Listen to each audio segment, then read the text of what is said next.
Bila korang sebut perkataan ikon, ramai yang mesti terfikir, siapakah ikon? Bila korang tengok dalam singing scene ataupun dalam pop scene, kita fikir Michael Jackson itu adalah ikon menyanyi.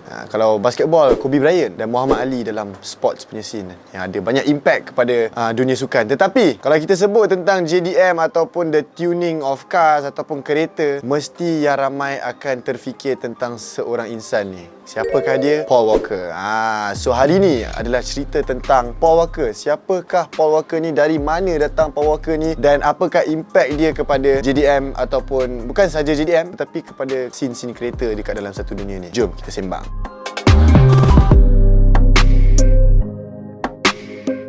Paul William Walker the Fourth.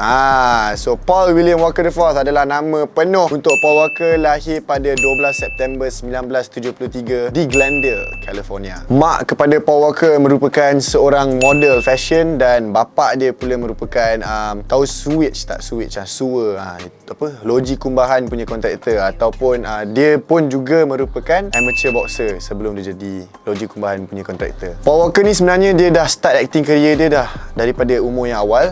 Pada umur dia 2 tahun dia ada dekat dalam acting commercial Pampers. Tahu Pampers kan? Kalau budak-budak sekarang dia pakai diapers.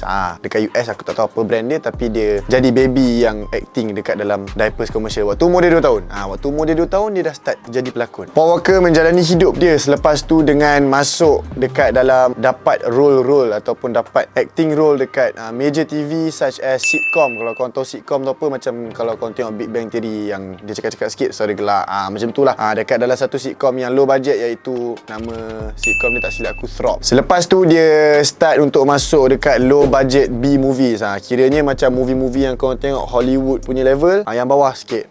So movie dia tak silap aku time tu adalah Tammy and the T-Rex. Dia start untuk berlakon dan pada tahun 2001 dia dapat lead role ataupun the main role of Hollywood level punya movie, iaitu The Fast and Furious. Daripada situlah kita boleh nampak, kita kenal dengan Paul Walker ni, dan daripada situlah dia mengsparkkan, macam mana nak cakap, car scene dekat dalam satu dunia. Daripada movie Fast and Furious ni lah, bukan sahaja car culture dekat dalam dunia ni terimpact, tetapi Paul Walker sendiri dapat impact ataupun dapat minat dia daripada car culture daripada movie yang dia berlakon, iaitu Fast and Furious. Dia sekali partner dengan Vin Diesel, leading the world's biggest, lebih kurang car movie franchise lah dekat dalam satu dunia ni. Sampailah sekarang orang ingat, sampailah sekarang kita ingat tentang cerita Fast and Furious.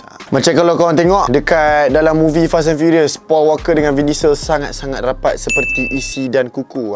So ramai yang cakap diorang ni inseparable, and Paul ni jenis yang suka bagi advice dekat Vin Diesel, and waktu Vin Diesel dapat anak, Paul lah orang yang advice Vin Diesel untuk pergi masuk labor room tu dan tunggu dan tengok anak dia keluar. Ada video yang kalau korang nak tengok dekat internet tu, Vin Diesel cerita, and eventually Vin Diesel ni dia jadikan Paul Walker sebagai godfather kepada anak dia, sama macam korang tengok dekat dalam movie tu. Sebenarnya dia orang memang sangat-sangat rapat. Selain daripada just untuk berlakon sebagai aktor dekat dalam movie Fast and Furious, Paul Walker ni juga merupakan seorang yang memang minat dengan kereta selepas dia berlakon dalam cerita Fast and Furious. Dia ada lebih 30 kereta dalam koleksi dia, dan cinta dia terhadap kereta-kereta ni tak tertakluk kepada sesebuah kereta ataupun sesejenis kereta saja. Dia memang sayang semua kereta, dia suka semua kereta. Dan fun fact, Paul Walker ni pernah race sebiji BMW E90 tu, tak silap aku M3, penuh dengan stiker sponsor, masuk track untuk race sebenar-benarnya macam racer. Macam yang korang tengok dekat dalam movie Fast and Furious tu, dia banyak drive R34 kan. Salah satu R34 tu memang dia punya, dia bawa dan dia beli untuk bawa dekat dalam real life punya scene lah. And itulah ramai yang kaitkan Paul Walker ni dengan R34. Assalamualaikum warahmatullahi wabarakatuh dan salam sejahtera. Hari ni aku nak cerita dengan korang sikit. Kita akan adakan annual event kita orang dekat MRT Kuasa Damansara pada 5 November 2022. So event kita orang ni akan ada a few competitions macam best of stunts, best colour, best vinyl, best rap dan sebagainya. Tetapi kita akan ada 2 event yang akan menarik perhatian, iaitu 2-step competition dan juga limbo competition. So untuk korang yang tak nak terlepas untuk pergi ke event ni, book date korang siap-siap 5 November pukul 10 pagi sampai 10 malam di MRT Kuasa Damansara. And by the way, untuk korang nak beli tiket, korang akan beratur dalam kereta. Kita akan ambil duit RM10 satu kepala dekat dalam kereta. So see you there. Apa-apa Roger, Kalau datang jumpa aku pun boleh. Ambil gambar, bawa awet. Silap-silap awet aku rampas. Ciao, Roger. Paul Walker merupakan seorang yang memang suka untuk drive. Dan kebanyakan stunt-stunt dekat dalam movie Fast and Furious ni memang dia lah yang buat sendiri. Macam kalau korang tengok dalam movie Too Fast, Too Furious, ada yang dia drive terbalik tu kan, macam ni kan. Yang itu dia sendiri yang drive. Dia sendiri yang buat stunt tu, tak ada orang lain yang tolong. Itulah seberapa minatnya dia terhadap kereta Paul Walker ni sebenarnya. Macam kita juga, kita minat kereta, tapi kita pun ada hobi dan interest yang lain kan. Macam aku minat kereta, tapi hobi dan interest aku yang lain adalah bercakap dengan perempuan. Tak start.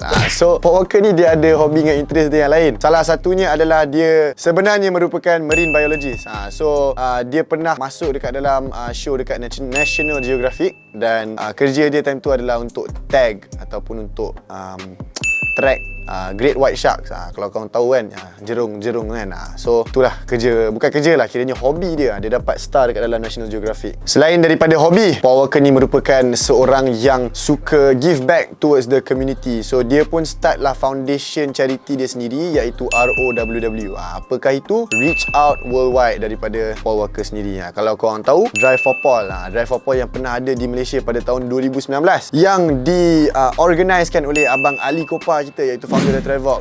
Itu adalah salah satu charity event yang dibuat, diplan untuk kutip duit untuk bagi charity balik kepada orang-orang luar dan juga partner kepada Reach Out Worldwide. Reach Out Worldwide ditubuhkan pada tahun 2010 dan ianya untuk, sebenarnya time tu sebab ada earthquake dekat Haiti.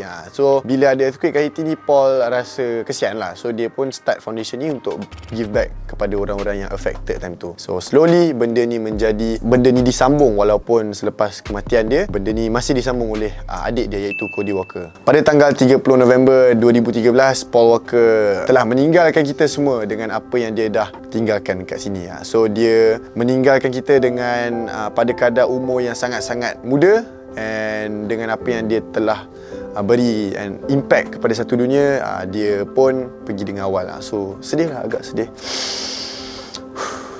Cara Paul Walker mati ni sebenarnya bukan disebabkan oleh kesilapan dia, tetapi disebabkan oleh kesilapan kawan dia, iaitu Roger Rhodes. So time tu diorang baru nak balik daripada charity event, and Roger Rhodes ni tengah drive kereta Paul Walker, iaitu a 2005 Porsche Carrera GT. And sewaktu tu Paul merupakan passenger lah. Paul merupakan passenger dalam kereta tu, dan kereta tu lose control and terbabas, terlanggar, dan macam itulah Paul meninggalkan kita semua. Bukan saja Paul Walker yang meninggalkan kita, tetapi juga Roger Rhodes, iaitu the driver of the car. So dua-dua lost control, terlanggar tiang lampu dan meninggal dunia sebegitu sahaja. Di sebalik investigasi yang dilakukan oleh polis, dia didapati bahawa umur atau jangka hayat tayar tu dah melebihi limit dia, dan juga faktor kelajuan juga merupakan salah satu benda yang efek kepada pelanggaran yang jadi ataupun loss control yang jadi terhadap kereta itulah. Kematian Paul Walker ni impacted the whole world. Satu dunia terkesan dengan apa yang telah jadi kepada Paul Walker, dan salah satu contoh adalah dia punya kawan-kawan yang rapat, iaitu Vin Diesel dan aktor-aktor yang lain, Roman Pierce, semua tu sangat-sangat sedih lah, sebab diorang sekali kan, and time tu diorang tengah shoot Fast and Furious 7, tetapi terpaksa delay kerana Paul dah meninggalkan kita. So apa yang dia buat, dia dapatkan Cody Walker, iaitu adik kepada Paul Walker, muka hampir-hampir sama, untuk gantikan part-part yang tak siap lagi. Dan time tu lah keluar lagu Charlie Puth, When I See You Again by Wiz Khalifa tu, yang korang nyanyi selalu tu kan. So time tu lah keluar lagu tu, dan korang boleh tengok yang video dia part ways. So apa yang kita boleh belajar daripada Paul Walker ni adalah dia seorang yang buat benda dengan minat, buat benda dengan passion dan juga komitmen. Dia berlakon, dia race kereta, dan dia juga tolong orang. Itulah conclusion daripada apa yang kita dah dapat daripada Paul Walker ni. And apa yang kita boleh belajar is that you can live fast, but you can also take care of people that is not going as fast. So pandai-pandailah kau mendalami ayat tu, baru fikir tadi. So jangan lupa untuk like, subscribe dan share. See you in the next episode. Apa-apa Roger, ciao.